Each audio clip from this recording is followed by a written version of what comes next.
Welcome to Linda's Corner. My name is Linda Bjork, and today we're going to be talking about leadership. I'm delighted to welcome special guest Jessica Tietjen. Jessica is a spouse, mother, author, leader, lawyer, talent management professional, technology enthusiast, and Gallup Certified Strengths Coach. You can reach Jessica at her website, evolvingtoexceptional.com, and I'll include a link in the description. Welcome, Jessica. I'm so glad that you could join with me today. Well, thank you. Thank you so much for having me. I am so excited to be talking about all of these wonderful things. And I love the name of your website, Evolving to Exceptional. Can you kind of explain what that means to you? And I know you've been writing a book, so do you want to talk about that as well? I think that goes along that same line. Yeah, so I have been working, I kind of got a nudge in the last year to write this book. And I've spent the last 10 years of my life really developing our leading our business to be an exceptional workplace. And I felt this pull to helping people to live more exceptional lives. That's really my purpose. And I think that we have to evolve in order to do that. We have to evolve our performance, evolve our being, evolve who we are to get to that more exceptional way of living, to have more exceptional experiences in our lives. And so the book that I wrote, it's called The Exceptional Life Revolution. So it's about evolving ourselves and starting a revolution for more people to live exceptional lives. I love that. I love everything about it. Now, I've been studying a little bit about perfectionism, and one of the definitions, and there are several, of perfectionism is people think that perfection is like a place. Like once you arrive there and attain that, then you just stay and you just hold still.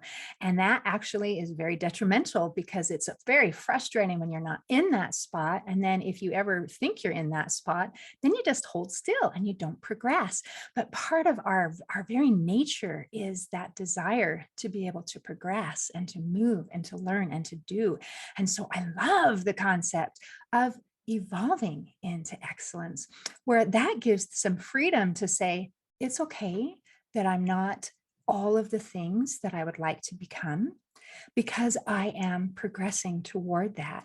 And even when you are in that place of excellence, there's still always going to be room for improvement. So I just think that that's amazing. I love it. Thank you for what you're doing. And thank you for what you have accomplished in your workplace. Do you want to talk about that at all? Yeah, I mean, I think so. Let me just touch on real quick that what your comment. I love to say that an exceptional life is not a perfect life, that there actually is no such thing as a perfect life, and that exceptional lives are like snowflakes. Every single one is different, and every single person's version of what it looks like for them is different. And it really isn't a destination. It's about how we're living. It's about operating, and I use the term peak performance, not as a place that we're getting to, but as a state of how we're living. And it certainly doesn't come without challenges. It certainly doesn't come without hurdles and tough experiences. That's part of the journey. That's part of the process. But we can live our best life while we're doing that, while we're going through those challenges. And I think in my workplace, building the framework for how do you create the systems and structures in place to help people be doing that every day in order to have that workplace. So instead of it being about checklists or I got to fill in this form, how do you make it a part of what they're doing every day so that they're living into operating in that higher state or operating in that higher capacity? Brilliant. I love it. I love it. So what did you do? How did you transform your workplace? What was it like before, during, and after? Yeah, so I think our workplace had a good culture to begin with. There was good foundation there. Very people-centric organization. But we didn't have any talent management or human resource practices at all in the workplace. And so really we were starting from scratch. And initially I was tasked with implementing performance reviews. And I did all the research and the conclusion was that's a terrible idea. That's not going to help our workplace culture or our workplace performance at all, that people don't respond well to that. And so I really started at the base of what do we want to have happen? What do we want the result to be? And the result is that we wanted to have an exceptional workplace. We wanted to have a workplace with great results, with people that were happy, that was better than other workplaces. And so we built a program around the outcome we wanted to achieve. And we, put in place conversations, and we put in place a lot of what we call our Agile performance management system, all to help us achieve that outcome or achieve that result. And it wasn't quick, right? It's not an overnight process. It takes some work to get there, but it isn't. It isn't only for the big companies either. We're a small company. It's anybody can do that. I love it.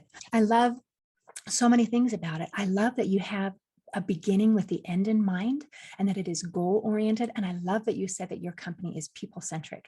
And I really appreciate a workplace that is people centric, where you count. You're not just a cog in the machinery, but you are allowed to be a person. So those are excellent building blocks to start with. And I thought it was interesting that in the process, the first kind of knee-jerk natural response that most people turn to, which is that let's evaluate. It's not very effective in getting us where we want to go. But that idea of let's first of all say, what is it that we want to achieve? And having that end in mind is so incredibly important. And then you talked about, what did you call it? Effective? No, I lost the net word. Agile performance management. Can you kind of explain that a little bit? What does that mean? I've never heard that term before. So Agile performance management is really about customizing how we do performance management to the manager and the employees that are impacted directly, and trying to put it in the flow of work. So putting it into what people are doing every day. So instead of it being a separate process or something that you have to do in addition to your work, it's really part of what you're doing. And then you really customize it for each employee. And so, I try to recognize employees, right away, or while we're working on a project, or while we're in the midst of things, rather than waiting for some big performance review, at a specific, arbitrary scheduled time. That is amazing, because one thing that kind of system absolutely requires is that the people that you're working with, and what their strengths and what their weaknesses are. So again, you're allowing them to be a person, and that is awesome. I would feel excited to be in a workplace where I was treated individually like a person. So I think that is beautiful. And is that what your book is about? Is trying to give that information for how to create this type of environment so that anyone can apply it? Is that what that's about? Yeah, so really I started in the workplace realm, but then through the process, I realized that the same principles apply to every role we perform. So whether it's my role as a mom, it's my role as a wife, or my role in the community, within my church, or within the school system, whatever it is, it's the same principles. It's the same methods that help you to perform at an exceptional level, to have those exceptional experiences. And so my book is really crafted around kind of those three areas: workplaces, homes, and communities. And how do you apply those same practices in each of those settings so that you can achieve those outcomes? That is amazing. I love the idea when something is true, when it's actually applicable, then it can affect many different areas of our lives.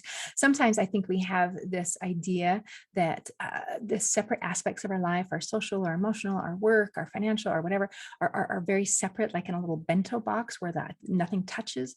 And the reality is very much not that. And so when we treat our business place or our work as if it is a whole separate entity with a whole different set of rules, then it's very tricky, because the people that are working there are, humans. So allowing humans to be humans is brilliant, and being able to get them to do the most performance.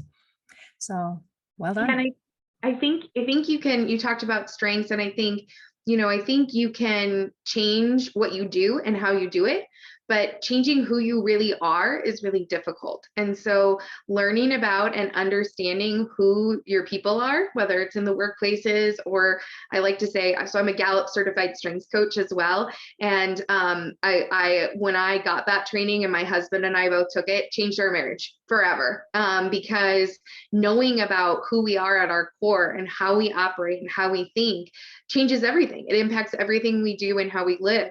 And so if you can really understand that about people, it makes those performance conversations so much more effective, so much more productive. And I say performance not just for the workplace, but we're performing all the time in our homes too, right? There's so much work that gets done in our families and with raising children and in my role as a wife. And so if I can better understand my husband and he can better understand me, we have such better and more productive conversations. That is incredible. So can you share with us a couple tools of how do you get that insight? I mean, because we can work together with someone for, 20 years and still not know them and not Yeah. know this core. So are there some tools that you can share? How do you get to know somebody's core? I mean, it's on the inside. So I think you need the language, right? So as a Gallup certified strengths coach, I use Clifton Strengths Finder. That it's a $20 assessment that Gallup provides, gives you your top 5 strengths out of 34 different talents that you can have. Everybody's strengths are unique. So what I like about it is that it's your unique combination that makes you who you are. So it's how they come together. So instead of it being you're in this box or you're in this box, it's how these different elements blend together that make you the unique person that you are. So for me and my husband, I'll give an example. My husband has really high responsibility, which means that when he says he's going to do something, he's committed to making sure he does it. He follows through on it. I don't have that. So I don't have high responsibility. I'm more of the strategic thinker. I'm the communicator. So he would get really frustrated with me when I would say, oh, I'll make that call today. And then I ran out of time or I got too busy and I didn't do it. And he's like, but you said you were going to do it. I'm like, well, I'll do it tomorrow. It's not that big a deal. But it really bothered him because I had committed to do it. Now, if I had said, I'll try to do it today, I'll try to call the doctor, but it might be tomorrow, it won't bother him at all if I don't get to it. So it's all about what you're committing to and being really cautious about when you're committing to do something. And so learning that changed everything for us. It helped me be better at when I'm really saying, yeah, I'm going to do something, then I need to do it. And him understanding that if I didn't do it, it really wasn't, it wasn't me not caring or not, understanding. It's just that I operate differently. Wow. And so you were able to determine that from this assessment thing? Mm-hmm. Yeah. And Yeah. it says, okay, your strength is this. And so that translates to this. So you're able to communicate things because the things that we have going on inside of our heads, we naturally kind of project those onto other people. It's like, well, this is the way I'm thinking. So it makes perfect sense that everyone else is thinking the same way. And then that makes things really challenging, like this communication that you're talking about. I'm going to do it. I didn't get it done. I'll do it tomorrow. It's not that big of a deal. Yes, it is a big deal. So that is amazing, being able to recognize. That sounds like a very valuable assessment if you're able to get that much information out of it. Sometimes the assessments, it's like, I don't feel like there's a lot of value in it. It's like, okay, they're trying to create this box for me. That's nice. But other things I appreciate when it gives real insight. And it sounds like that's what this is doing. Yeah, I think what it does is it gives you a language to talk about it. And then it allows you, and there's a process there too, but it allows you to then really translate it. So my husband's both high responsibility and deliberative, which means he also takes a lot of time to make decisions. He needs to think about things for a while, but once he commits, then he's all in, right? Then he's going to do it. He's going to follow through. And so, similarly, I learned that I can be a lot of steps ahead. I'm strategic, which means that I can kind of see the path and I can, see that I need to do this, which will take us to this, which will get us to this. But he needs time to think that through. I'm going to move a lot faster. So I learned, okay, I need to tell him way in advance of a decision. Hey, I'm thinking about, and I think we should talk about buying a car, let's say, or I think we should think about that for a while and then give him a few days. And then we're going to talk about it because now he's had time to think about it. I think what you're doing is amazing. And I love the application. And I love that in your bio, you put your personal things first, that your family matters to you. And Mm. I love when professional people have the confidence to be able to publicly announce, my family matters to me. And these are the things that matter to me. Because again, a lot of times we want to separate it into those boxes. And it's not as, I don't know, cool or socially acceptable to say, my family matters all the time, not just when I'm at home, but they matter to me. So that to me is very impressive. I think you are awesome on all of the levels. Well, I would love if you wouldn't mind, because you're so good at talking about how these principles that you use in the workplace are applied in the home. And you gave that wonderful example about the communication with you and your husband. Can we talk a little bit about how that applies to maybe parenting or to working with other things in the home? Yeah, so I actually love it the most with parenting. So, I one of my favorite examples is I've worked really hard to instill a growth mindset in my kids. So my son's 5, and then I have twin 2-year-old girls, Wow. and my son, he always likes to build Lego towers and things like that. And so when he was little, he'd build these towers and they'd fall over, right? He didn't, and I'd say, well, we have to make it stable. We have to learn how to make it stable. And inevitably he'd try and it'd fall. And he'd be like, Mom, I made it stable and it still fell. And I said, well, if it was stable, then it wouldn't have fallen. So we have to try again. So let's try again and let's look at what you did. And so he kept learning. Well, and now he comes to me and he says, well, Mom, I've already tried again. Like I've already did it. And I'll be like, well, let's just try one more time. And then the other thing I think has been really cool is I've worked with my kids around their mindset and around my words and my husband's words of using the term good choice, bad choice, rather than good girl, bad girl, or good boy, bad boy. Mm. And recently my husband slipped up and he started to yell at my 2-year-old, like, bad girl, bad girl. She was doing something naughty. And my son came running up to my husband and was like, Dad, she's not a bad girl. She made a bad choice, but she's not a bad girl. And that just warmed my heart, because that means that he's getting the message that, it doesn't make us bad when we make a bad choice. We all do that. It happens for all of us. But we get to make our choices in life. And it's been so helpful to apply those principles and really think about the mom that I want to be and how I want my kids to be, in how I choose to speak to them and how we choose to interact as a family. So I love it as a mom. That is absolutely incredible. And how many adults would benefit from learning the difference between bad girl and bad choice? That's one of the things that Brene Brown teaches in her studies about the difference between guilt and shame, where guilt says, oh, I did something bad. And shame is, I am bad. And we don't need to define ourselves by our choices, because that's very limiting and not very helpful. Yeah, and a trick for parents too is, once you teach good choice, bad choice, and we all get to make our own choices. Now I use that all the time with my son when he's making a bad choice. Well, you can make that choice, but mommy gets to make choices too. And he will now be like, no, mommy, I don't want you to make a choice. Don't make a choice. Did you make a choice yet? Because he doesn't want me to, choose an early bedtime or choose no more iPad today, or whatever the thing is. And so I don't even have to give him the threat. I don't even have to come up with something. I'm just like, well, and he's like, well, what's the choice going to be? I don't know. I'll have to wait until it's time, but then I'll make a choice. And so it becomes about the choices that we're making. And it becomes about, that we each get to control our own choices, but that our choices might impact what someone else decides to do. And I think that that's been really powerful. And it's a great parenting ploy to get your kids to listen. I love that you use the word empowering, because I think it is empowering to be able to have choices and to be accountable for our own choices. That is huge. These are life skills that will benefit them forever. Your children are very fortunate to have you.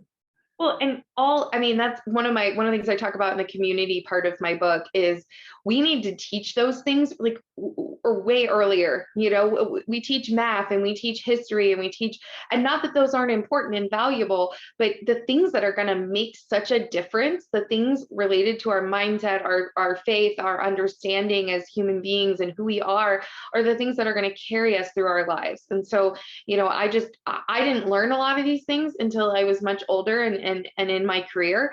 And I wish that I wish I had learned it so much sooner. And so, yeah, the fact that I get to do that with my kids is fantastic. And I really hope to help more parents and more and even our communities look at, okay, how do we embed these things earlier so that it is just natural. That's just how we approach things. And we don't put people into buckets as good or bad. Instead it's, they're in this, they made that choice, or they came from there, or they came from this place. And it's not this, sorting exercise. That is amazing. And I love it. This is the way that we do things. This is the way that we approach things. Unfortunately, a very common approach in society is to look for blame, to look for someone to whose fault is this, who did this to me. And the idea of saying, well, what is my responsibility and what is my accountability is so empowering and so much happier. And it does lead to that joyful, wonderful life. I think what you're doing is amazing. And I love that it applies to the home and the community and the workplace.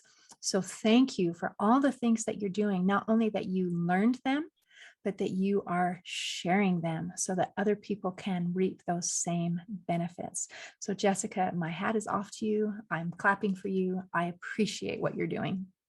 Well, thank you so much. And I love that you hit on blame too, because I always talk about in some of the trainings that I do that blame is just a lack of accountability response to reality. So I'm just not ready to move forward. So it's easier to just blame somebody else than to admit my part in it, or admit that I have to do something different. And I think once people can accept that and say, okay, like what did I do? Because we all did something. We're all part of anything. Then we can move forward.